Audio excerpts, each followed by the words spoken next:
So we're doing something a little unorthodox. You see, I'm taking wood from my stash.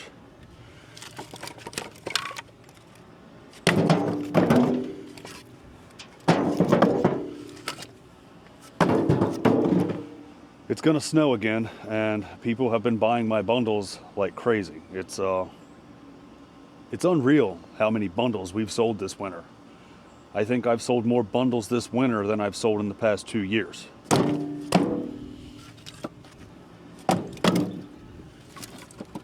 But I have been out of, nice small split wood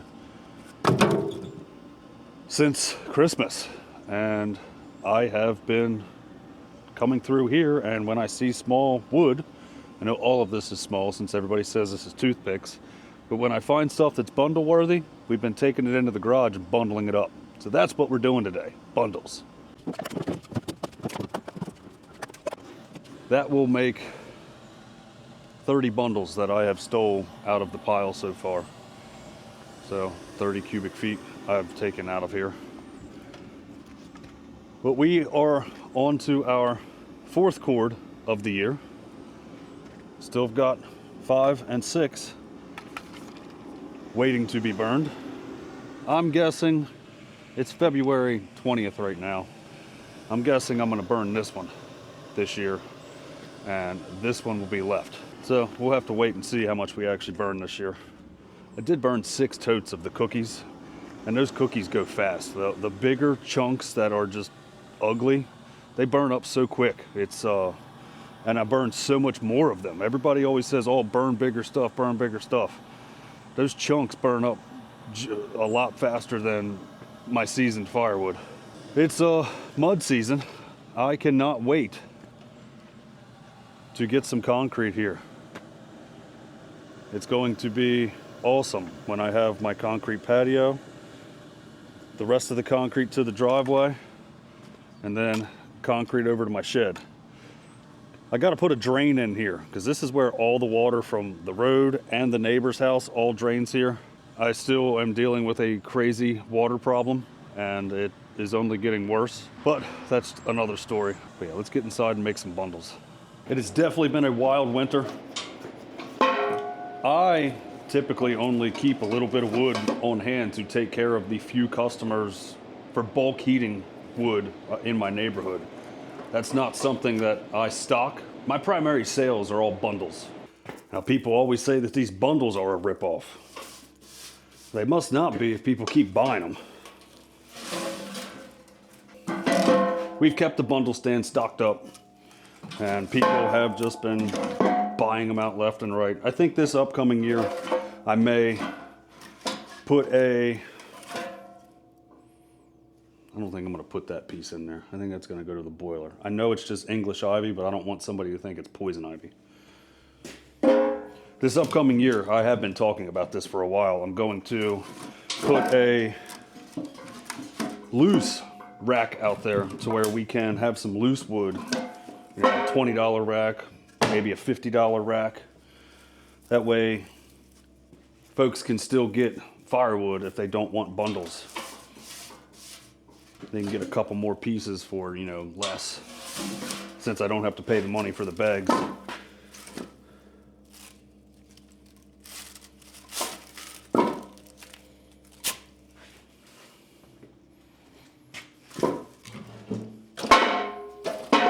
I know I'm ready to start getting some wood cut and split.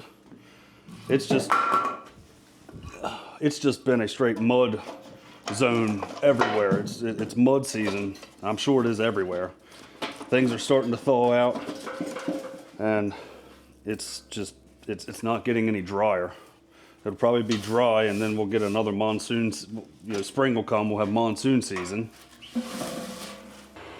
Supposed to get a little bit of rain tonight. I think they said we could get 8 inches, and I did get 57 bundles done. I guess that's just under half a cord.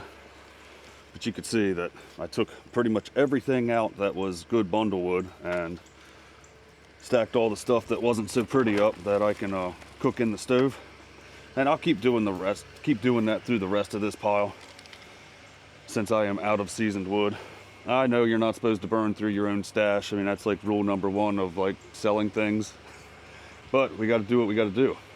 Folks keep buying wood, so we keep making bundles. I did give the stove a bath yesterday too. I didn't record that on here for this video, but you'll see it in an upcoming short, since I like to take care of things. Bad news. I did pull the thumb off of the excavator.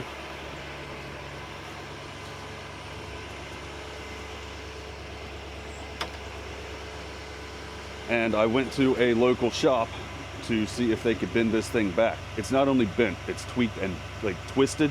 One of the more reputable shops around here actually said they did not want to tackle this. Now Jeff, the owner of the excavator, says he has a friend that would straighten this up and fix it, but I reached out to my buddy Nick at Messick's in Mount Joy, and he is looking for an option for me, even if it's secondhand. I'm okay with used. I mean, this thing is used, so it's not what you know, it's who you know that can help you out in times of need. I was hoping that I could save a few bucks getting this thing bent back straight, but especially since it's not my machine and I get to use it, I would rather put something on there that I know is going to be solid and sound and not bent up and rebent. I mean, my neighbor is very, very good to me.